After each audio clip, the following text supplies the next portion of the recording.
وایسا، اگه مهره مار داری این ویدیو رو تا آخر ببین.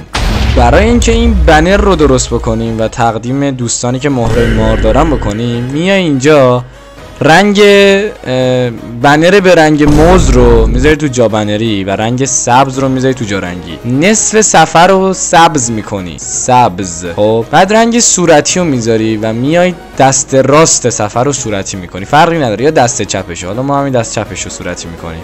بعدش می با رنگ آبی دست راست صفحه رو این سری آبی میکنی و مرحله آخر رنگ سفید رو میذاری و دور تا دور رو سفید میکنی. اگه گفتی کوشش، آفره اینها. شما الان دیگه این بنر خوشگل رو داری و میتونی که تقدیم اون رفیق زیبارویت کنی.